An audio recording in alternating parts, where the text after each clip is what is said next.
2 weeks ago, students vaping in the bathroom set off the school's fire alarm. Nobody was surprised. Vaping is everywhere, and everyone's talking about it. There's breaking news in America's vaping crisis. Vaping and Juuls are certainly under attack and being heavily criticized. A second person dying after reportedly vaping. This morning, we're learning a Nebraska man is the 14th person to die in the U.S. from vaping. For the last 3 years, nicotine-based vape use has been on the rise amongst teens all across the country. Teens started using vape products, at least in part, due to the notion that these products were safer than cigarettes. Or so we thought. In the past 2 months, doctors have seen an influx in vape-related hospital visits or illnesses, and are having trouble pinpointing a pattern or determining a cause.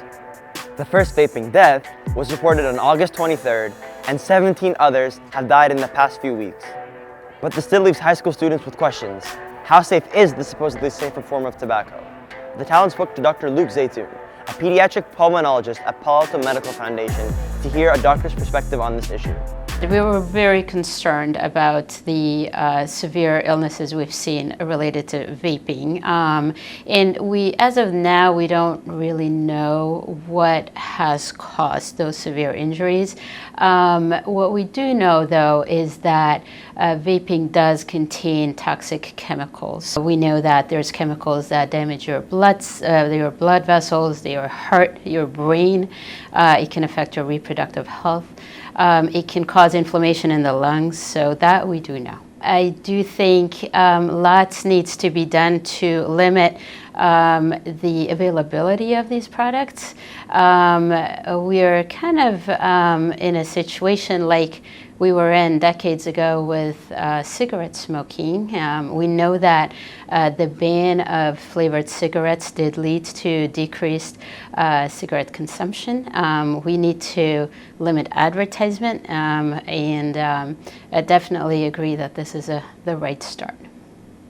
Companies like Juuls spent millions on attractive ads that targeted young people. Before those ads were banned.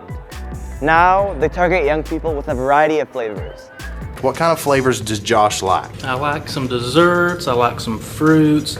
I really like when you take them and just combine them together. The strawberry cherry blow pop sucker with bubble gum on the inside, but the straw cherry in particular is really good. On June 22nd, 2009, former President Barack Obama signed the Family Smoking Prevention and Tobacco Control Act, which banned the sale of flavored cigarettes because companies were targeting children with their advertisements and flavors.